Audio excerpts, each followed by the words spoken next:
Shri Venkateswara gold తాకట్టులో ఉన్న మీ బంగారాన్ని విడిపించి కొనబడును.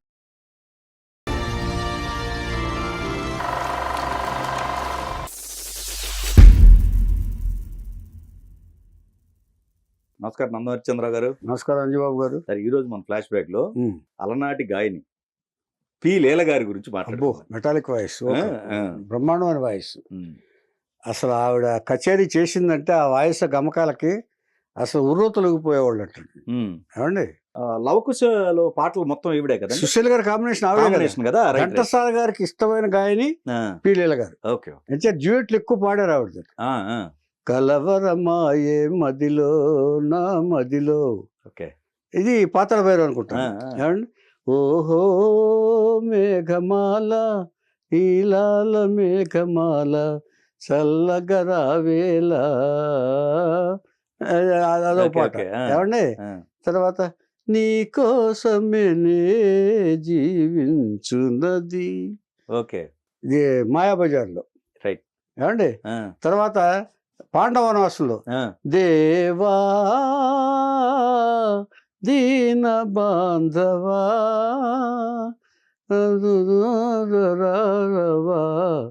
కావరా నన్ను బ్రోవరా కావరా అంటూ సావిత్రి గారు పాడే పాట. తర్వాత ఇక ఊరకే కన్నీరు నింప కారణమేమమ్మా మారాడవిదేలమ్మా, ఊరకే కన్నీరు నింప కారణమేమమ్మా. లవకుశలో కుసుడికి వాయిస్ ఇచ్చారు. కుసుడికో లౌడుకో ఇచ్చారు వాయిస్ పి లీల గారు. తర్వాత శ్రీరాముని చరితమును తెలిపెదమమ్మ ఘనశీలవతి సీద కదా వినుడోయమ్మ. వినుడు వినుడు రామాయణ గాథ వినుడి మనసారా, అది కూడా రామ కథను వినరయ్యా. ఇవన్నీ లవకుశలో పాటలు. లవకుశలో పద్యాలు పాటలు అన్ని పాడిన వారు పి లీల గారు. ఎక్కడ ఇది లేకుండా అసలు గమకాల పాటల్లో ఘంటసాల గారు ఒక సలహా ఇచ్చారు. ఆవిడ శాస్త్రీయ సంగీతం ఎక్కువ కచేరీలు చేస్తుంటే, వద్దమ్మా నువ్వు మామూలు పాట పాడటానికి ఇబ్బంది పడతావు, సుశీల్ గారు వచ్చి ఇచ్చేసేస్తున్నారు కదా, నువ్వు కచేరీలు మానేసి వాయిస్ ఇదవుద్ది, గమకాలకు అలవాటు అయిపోతే మామూలు పాటలకి రొమాంటిక్ సాంగ్స్కి ఆ గమకాలు వచ్చేస్తాయి, తప్పది అని చెప్తే సలహా వినలా. శాస్త్రీయ సంగీతాన్ని వదిలిపెట్టలా. దానికి కారణం ఆమె తండ్రి. చెప్తా తండ్రి ఏంటి, వీళ్ళందరూ దైవ సమానులండి నా దృష్టిలో. ఇప్పుడు మనం చెప్పుకునే వాళ్ళందరూ కూడా నేను వాళ్ళ గురించి తెలుసుకుని చెప్పడం నా అదృష్టం, చేయటం మీ ఛానల్ యొక్క ఇది నాకు అదృష్టం కలిగించినందుకు. నిజంగా చెప్పాలంటే ఇచ్చేదంటే అంత గొప్పవాళ్ళు, అంటే ప్రతిదాన్ని తపస్సుగా భావించి పనిచేసిన వాళ్ళు. ఆ సిన్సియారిటీ ఇప్పుడు లేదు. అందుకని ఏ పని చేసినా కూడా ఎప్పుడు కూడా మనస్ఫూర్తిగా బుద్ధితోటి చేయాలని చెప్తారు అంత పెద్దలు, మనకు చెప్పింది అది మనం చేస్తున్నాం. పి లీల గారు తెలుగు అమ్మాయి అనుకుంటే పొరపాటు పడుతుంది. ఎక్కడైనా తేడా వచ్చిందా వాయిస్? ఏమి లేదు. కానీ ఆవిడ మలయాళ అమ్మాయి, కేరళకి సంబంధించిన ఆవిడ. మన సుశీల్ గారు జానకి గారు తెలుగు అమ్మాయిలు, ఏమన్నా మిగతా వాళ్ళందరూ అదర్ లాంగ్వేజెస్ నుంచి వచ్చిన వాళ్ళే. మరి ఈవిడ సుశీల్ గారితో పోటీ పడి రామాయణం కథలు గానం చేశారంటే ఇక దాన్ని బట్టి ఆలోచించుకోండి. సుశీల్ గారు ఈవిడ రెండు వాయిస్లు అలా ఎలా మిక్స్ చేసి చేశారు వాళ్ళు. అప్పట్లో గాయని మండల మధ్య కూడా అంత సయోధ్య ఉండేదండి. మెయిన్ ఈర్ష్యాసూయలు అసలు ఉండేవి కాదు. ఒకళ్ళనొకళ్ళు చేసుకుని నవ్వుకుంటూ పాడుకునేవాళ్ళు. అది నేను చూశాను. తర్వాత ఎర్నాకుళంలో పుణించారు కదండి, తండ్రి కుంజుమోహను, తల్లి మీనాక్షమ్మ. ఏమండి, దీనికి మెయిన్ కారణం ఏంటంటే తండ్రికి పాటలు అంటే సంగీతం అంటే ఇష్టం. అంటే ఒక్కొక్క ఇంట్లో పాటలు పాడతామంటే తీసే చదువుకో పుస్తకాలు తీ అంటారు కదా, వాళ్ళు అలా కాదు. ముందు సంగీతానికి ప్రాధాన్యత ఇచ్చాడు. అంటే కళల పట్ల వాళ్ళకి ఒక గౌరవం ఉండేది. వాళ్ళ ఫ్యామిలీలో గౌరవం లేకపోతే వీళ్ళు ఇంత స్థాయికి ఎదిగేవాళ్ళు అంతేగా మరి. ఏమండి, అది కుంజుమోహన్ గారికి పాటలు అంటే ఇష్టం, శాస్త్రీయ సంగీతం అంటే మరీ ఇష్టం.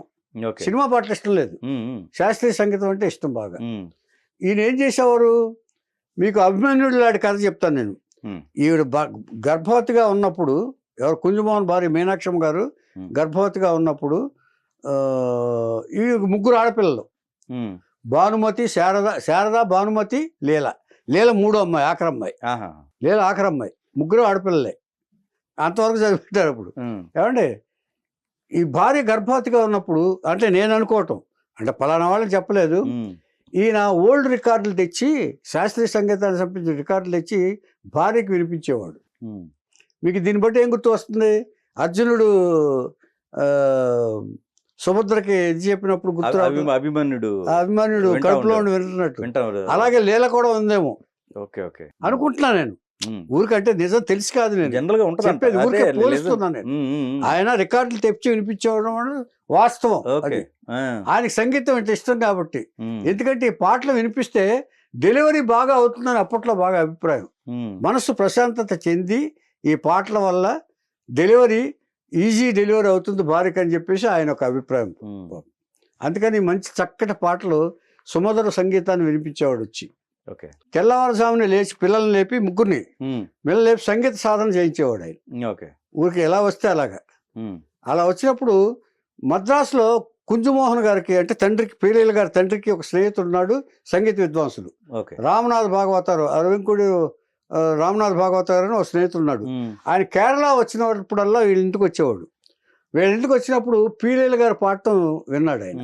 ఈ అమ్మాయికి చాలా భవిష్యత్తు, గమకాలు భలే పలుకుతున్నాయి, ఆవిడకి వాయిస్, స్వర విన్యాసం చాలా బాగుంది, ఈ అమ్మాయి ఇలా కేరళలో ఉంచేస్తే కరెక్ట్ కాదు, నీకు అవకాశాలు ఎక్కువ మెడ్రాస్లో ఉన్నాయి, విద్వాంసులు, మ్యూజిక్ అకాడమీలు అన్నీ అక్కడ, సంగీత కచేరీలు అక్కడ బాగా జరుగుతాయి, విద్వాంసులు అక్కడ ఉన్నారు, అంచేత ఇక్కడికంటే అక్కడ తీసుకొస్తే, చేర్పిస్తే, సంగీతం నేర్పిస్తే బాగుంటుంది, నేను ఎలాగో అక్కడ ఉంటాను కాబట్టి నీకు ఉపయోగపడతాను, నీకు ఎలా కావాలంటే అలాగే కొంచెం బాగుందని చెప్పేసి ఆయన చెప్పాడు. దానికి ఒక త్యాగం చేశాడు తండ్రి. తను కుంజమోహన్ గారు జాబ్ చెప్పలేదు కదా, స్కూల్లో టీచర్గా పనిచేసేవాడు ఆయన. ఓకే. స్కూల్లో టీచర్గా ఉపాధ్యాయ వృత్తి చేసేవాడు ఆయన. అదే బ్రతుకు తెరువు వాళ్ళకి. ఆ ఆడపిల్ల కానీ సంగీతం అభిరుచి, బ్రతుకు తెరువు ఉపాధ్యాయుడు. ఆ తర్వాత ఒక డెసిషన్ తీసుకున్నాడు, అంటే నా కూతుర్ని ఒక విద్వాంసుడు పొగిడాడు అంటే ఆవిడలో ఏమీ లేకపోతే ఎందుకు ఆయన అలా చెప్తాడు, అందుకని వెంటనే ఉద్యోగాన్ని రాజీనామా చేశాడు కూతురు కోసం, సంగీతం కోసం. ఓకే. ఎవరైనా చేస్తారు అసలు? ఒకసారి ఆలోచిస్తే, అంటే ఒక వ్యక్తి ఎందుకు చెప్పాడని ఆలోచించి కూతురు భవిష్యత్తు కోసం కుటుంబాన్ని మొత్తాన్ని మెడ్రాస్ షిఫ్ట్ చేశాడు ఆయన. కుటుంబం మొత్తాన్ని మెడ్రాస్ షిఫ్ట్ చేశాడు, ఎలాగో బతకొచ్చులే అని చెప్పి, ఏదో పని టీచర్ కాబట్టి సోషల్ చెప్పుకుని బతకొచ్చు అని చెప్పేసి అలాగా మెడ్రాస్ ముగ్గురు ఆడపిల్లల్ని తీసుకుని వచ్చి 5 అద్దెగా ఉన్నాడు. అక్కడ ఉండి సంగీత విద్వాంసుల దగ్గర చేర్పించాడు ఆయన. చేర్పించిన తర్వాత ఇప్పుడు మణి అయ్యర్ బాలసుబ్రహ్మణ్యం మ్యూజిక్ అకాడమీలో కచేరీలు బాగా జరిగాయి అక్కడ. మైలాపూర్ మ్యూజిక్ అకాడమీ అని సంగీత అకాడమీ ఉంది ఒకటి. అక్కడే ఇదివరకు మా బాలసుబ్రహ్మణ్యం గారు చెప్పుకున్నప్పుడు మ్యూజిక్ అకాడమీ దగ్గరే ఆయన ఇల్లు కట్టుకున్నారని కూడా చెప్పుకున్నాం మనం. అంటే సంగీత విద్వాంసులకి అది ఒక పెద్ద ప్యారడైజ్. మ్యూజిక్ అకాడమీ సెంటర్ అనేది అక్కడ కచేరీ చేస్తే ఒక prestigious status symbol. Music academy, Madras music అకాడమీలో అంతటి మహానుభావులు అక్కడ కచేరీ చేశారు. ఏమండి, అలాంటి దగ్గర చేశారు ఆయన. వచ్చిన తర్వాత రాగం, తానం, పల్లవి అనే చెప్పి ఒక పోటీ ఏర్పాటు చేశారు విభాగం. ఈవిడ స్కూల్లో కూడా చిన్న చిన్న కచేరీలు చేస్తే ప్రైజులు వచ్చాయి తండ్రి ఆధ్వర్యంలో.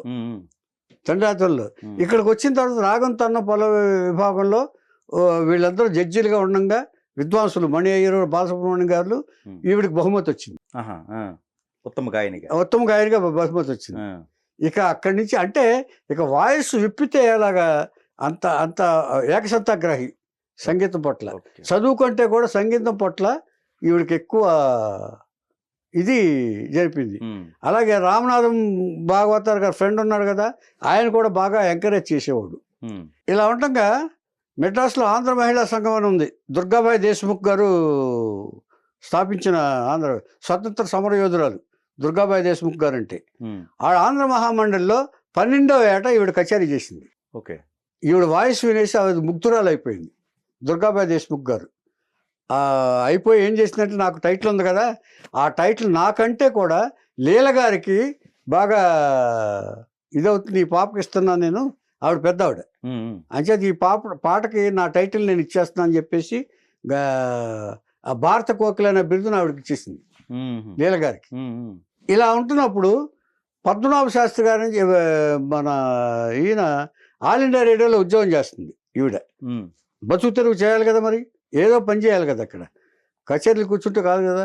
అంచేత ఆల్ ఇండియా రేడియోలో ఉద్యోగం చేస్తూ సంగీతం నేర్చుకుంటుంది అక్కడ.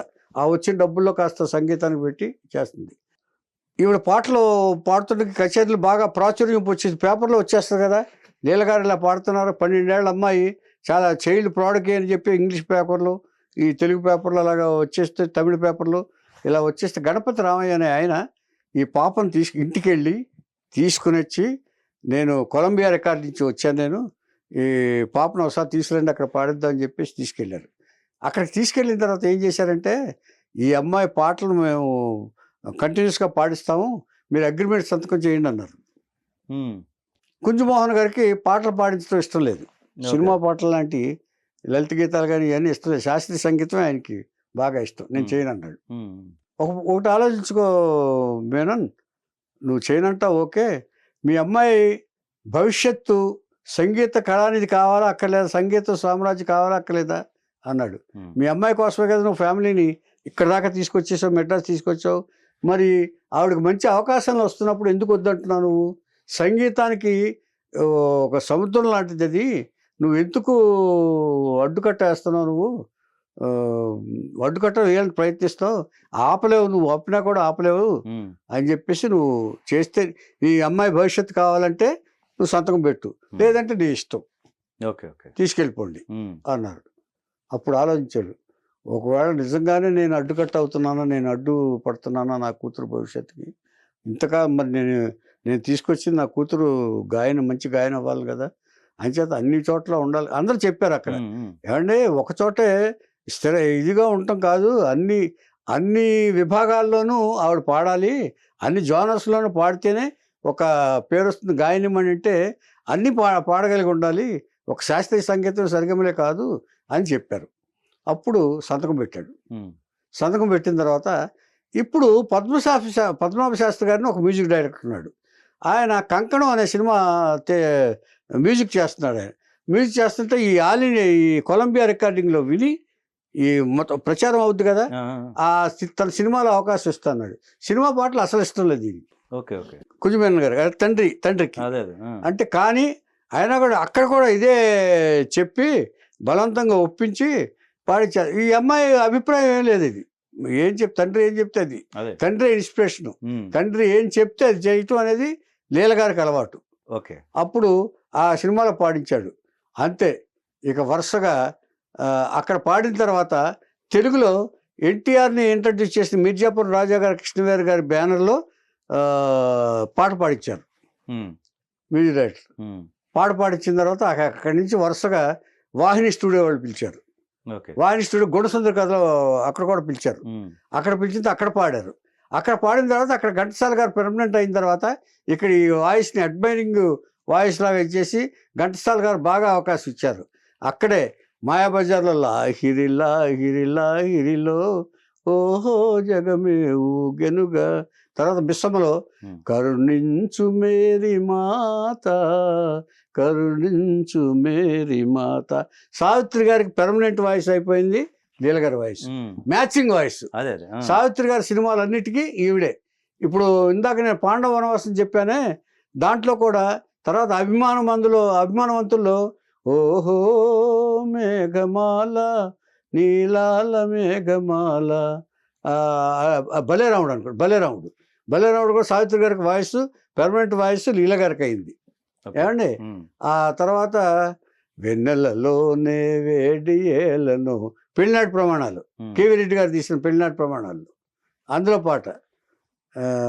ఇలాగా లీల గారికి అవకాశాలు, పెర్మనెంట్ ఆర్టిస్ట్ అయిపోయింది వాహిని స్టూడియోకి. ఇక వరుసగా అక్కడి నుంచి లావకుశ, ఇక వరుస పాటలు సుశీల గారు వీళ్ళు గాయిన తర్వాత కొంతకాలం పాడిన తర్వాత ఈ కాంబినేషన్ అయిన తర్వాత ఈవిడ కచేరీలు మాత్రం వదల, ఆ, సంగీత కచేరీలు మాత్రం వదల.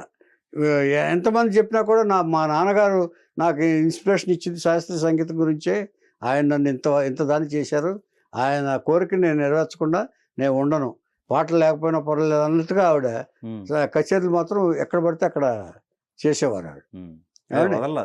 వదల. ఇలా ఉంటుండగా ఇక అక్కడి నుంచి ఏంటంటే సుశీల్ గారు ఎమర్జ్ అవ్వటం మొదలుపెట్టారు, ఆ తర్వాత జానకి గారు రావటం మొదలెట్టారు. అప్పుడు కాంబినేషన్లో లీల గారికి కొంచెం తగ్గటం మొదలుపెట్టింది. అయినా కూడా అప్పుడప్పుడు పాడుతున్నారు. ఇలా ఉంటుండగా పర్సనల్ జీవితానికి వస్తే లీల గారిని ఒక లాయర్ గారిని పెళ్లి చేసుకుంది.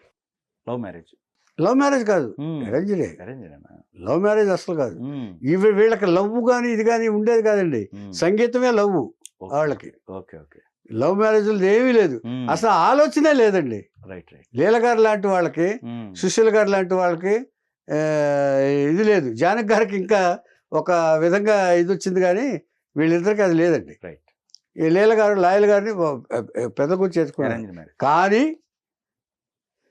లాయర్ గారేమో కోర్టుకు వెళ్తూ ఉంటారు, ఆయన కోసమేమో ఎక్కువ మంది క్లయింట్లు రారు, ఈవిడి కోసమేమో ఎక్కువ మంది నిర్మాతలు పాడించడానికి మ్యూజిక్ డైరెక్టర్లు వాళ్ళు వచ్చి కౌరు పంపించేవాళ్ళు. దీంతో డిఫరెన్స్ ఆఫ్ ఒపీనియన్ వచ్చేసింది, ఈ ప్రాబ్లమ్స్ వచ్చేసింది వీళ్ళిద్దరి మధ్య. అసలు అంటే ఒక ఎంతో కొంతమంది తప్ప భార్యని అర్థం చేసుకుని ఆవిడ ఇది కూడా నా భార్య కదా, అంచేత నాకు గొప్పతనమే కదా నా భార్య గొప్పదైతే అనే ఆలోచనలో అప్పట్లో ఆయనకి రాలేదు. దాంతో ఆయన ఈవిడ వదిలిపెట్టేసి వెళ్ళిపోయాడు. ఆయన పెళ్ళైన కొన్నాళ్ళకి వదిలిపెట్టేసి వెళ్ళిపోయాడు, పిల్లలు లేరు. వదిలిపెట్టేసి వెళ్ళిపోతే అప్పుడు ఏం చేసిందంటే ఈవిడ ఇక సిస్టర్ గారి ఇంట్లో మెడ్రాస్లో డిఫెన్స్ కాలనీలో సిస్టర్ ఉంటే ఆ సిస్టర్ ఇంటికి వెళ్ళిపోయింది. ఇక్కడ పాటలు కూడా లేవు. ఎక్కడికి వెళ్తున్నా అని చెప్పలే ఆయన, వదిలేశాడు, భార్యను వదిలిపెట్టేశాడు. ఎక్కడికి వెళ్తే ఏంటి, ఇక్కడ నేను వదిలేస్తాను, నాకు నీకు సయ్యద్ కుదరదు. ఈ ప్రాబ్లమ్సే. అంటే ఇన్ఫీరియారిటీ కాంప్లెక్స్ అనుకోవచ్చు లెక్క ప్రకారం చెప్పాలి. ఈవిడ సుపీరియారిటీ, ఈవిడ ఫీల్ అవట్లా, ఈయన ఇన్ఫీరియారిటీ ఫీల్ అవుతున్నాడు. ఆయన ఫీల్ అయ్యి ఎంచేతంటే ఒక్కొక్కళ్ళ ఇది వైభవాన్ని భరించలేరండి కొంతమంది. ఎంచేతంటే నాకంటే ఎక్కువ ఇది వచ్చేస్తుంది పేరు, నాకంటే ఎక్కువ ఇది వచ్చేస్తుంది అనగానే వాళ్ళు అసలు తట్టుకోలేరు. అలాగా ఆయన వెళ్ళిపోయాడు, వదిలేసి వెళ్ళిపోయాడు. ఆయన ఈవిడ్ని వదిలేసి వెళ్ళిపోయిన తర్వాత ఇక విరక్తి వచ్చేసింది ఈవిడికి. ఇటు పాటల మీద విరక్తి వచ్చేసింది, ఇటు దీని మీద వచ్చేసి పైగా ఈ గాయని మండలి జానకి గారు సుశీల్ గారు తో ఇక వాళ్ళనే ప్రిఫర్ చేయడం మొదలుపెట్టారు మ్యూజిక్ డైరెక్టర్స్ కూడా. దాంతో వచ్చింది ఇది. అప్పుడు ఏం చేసిందంటే ఈవిడ సిస్టర్ గారింటికి వెళ్ళి తర్వాత ఈవిడ ఆధ్యాత్మిక భావంలో ఎప్పుడు పూజ గదిలో కూర్చోవటం.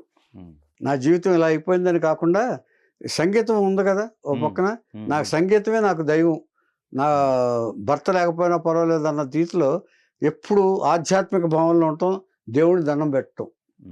తర్వాత ఘంటసాల గారు ఎలాగైతే భగవద్గీత పాడారో ఈవిడ మలయాళంలో నారాయణీయం అనే ఒక కావ్యాన్ని గానం చేశారు. భగవద్గీత లాంటి కావ్యం అది. గురువాయూరప్ప టెంపుల్లో పొద్దున్నే ఇదే వేస్తారు సుప్రభాతం లాగా. ఇక లీల గారిని మలయాళం గాయనిమని అయినా కూడా ఆవిడ గానాన్ని గుర్తించి ఈ లవకుశ తర్వాత ఆవిడ గొప్పతనాన్ని గుర్తించి గౌరవించింది మన తెలుగు వాళ్ళే. కర్నూలులో ఒక సంస్థ వారు గానమణి అనే బిరుదు ఇచ్చారు ఈవిడికి. అదో కళారత్న కొన్ని సంస్థలన్నీ బిరుదులు ఇచ్చారు. తర్వాత కేంద్ర ప్రభుత్వం 2006లో పద్మభూషణ్ బిరుదు ఇచ్చారు. తర్వాత చలనచిత్ర అవార్డు మలయాళ పరిశ్రమ ఇచ్చింది. తర్వాత తమిళనాడు అవార్డు కలమేమణి అంటే గొప్ప ఇది వ్యక్తి అని అర్థం, అందరికి ఇస్తారు చాలా మంది గొప్ప వాళ్ళకి. ఇలాగ 4 అవార్డులు వచ్చినాయి. ఇంకా చాలా చిన్న సంస్థలన్నీ కూడా ఈవిడికి అవార్డులు పురస్కారాలు చాలా ఇచ్చారు. ఇలా ఉంటూ ఈవిడ చివరికి రాజా అన్నాయమలపురంలో అద్దెకుంటూ ఎవరు లేకుండా అద్దెకుంటూ ఆస్మా వచ్చింది ఆవిడకి. ఉమ్. ఊపిరితిత్తుల సమస్య. ఓకే. ఊపిరి తీసుకెళ్ళకపోయాక రాత్రి చాలా ఇబ్బంది పడేది. ఆ. అలా ఇబ్బంది పడుతూ 2005 సంవత్సరం అక్టోబర్ 31వ తేదీన ఆవిడ అర్ధరాత్రి ఊపిరి సలపక ప్రాణం విడిచారు. 2005లో ఆ. అక్టోబర్ 31వ తేదీన తుది శ్వాస ఆవిడ. ఎంచేతంటే ఇక తట్టుకోలేకపోయింది. ఎంచేతంటే ఈ బాధ ఒకటండి. ఉమ్. ఆవిడ ఆ పాటలో కూడా ఊపిరి బాగా పట్టేది ఆవిడ. ఉమ్. దానివల్ల కూడా ఎక్కువ పాడటం వల్ల కూడా కొంత ఊపిరి ప్రాబ్లమ్స్ వచ్చి ఉండొచ్చు ఆవిడ. ఓకే. ఓకే. తర్వాత ఈ దిగులు వల్ల ఇటు పక్కనేమో జీవితం లేదు, ఉమ్. ఇటు పక్కనేమో సోదరులు సిస్టర్స్ ఇంట్లో ఎంతకాలం ఉంటారండి ఆవిడ? ఉంటారు. అవును, అంతేగా మరి. ఉండలేరు కదా. అందుకని రాజా అన్నావిలపురంలో ఇల్లు తీసుకుని ఆవిడ ఒంటరిగా ఉంటూ 2005లో ఆవిడ మరణించారు. ఏది ఏమైనా లవకుశలోని పాటలు కానీ ఆవిడ గానాన్ని కానీ ఎవరు మర్చిపోని విధంగా ఎక్కువగా మన తెలుగులోనూ ఘంటసాల గారు గౌరవించిన గాయనిమణి పీలేల గారు. ఉమ్. ఎక్కువగా ఆయనతో డ్యూయెట్లు కూడా పాడారు ఆవిడ. అది పీలేల గారి చరిత్ర. ఇచ్చేదంటే అంటే సుశీల గారితో సమానంగా అప్పుడు పాడారు చూసారా. ఉమ్. భాషా భేదం లేకుండా, అంటే సరిగమలకి భాషా భేదం లేదని మరోసారి ప్రూవ్ అయింది మనకు. ప్రూవ్ అయింది. కరెక్ట్. ఉమ్. ఉమ్. సరిగమ అంటే ఎన్ని భాషలు అయినా ఈవిడ దాదాపుగా 5-6 భాషల్లో పాడారు ఆవిడ. ఉమ్. ఎక్కువగా తెలుగులో పాడారు, మలయాళం తక్కువ పాడారు ఆవిడ మాతృభాషలో. ఉమ్. ఉమ్. అది లీలగారి చరిత్ర.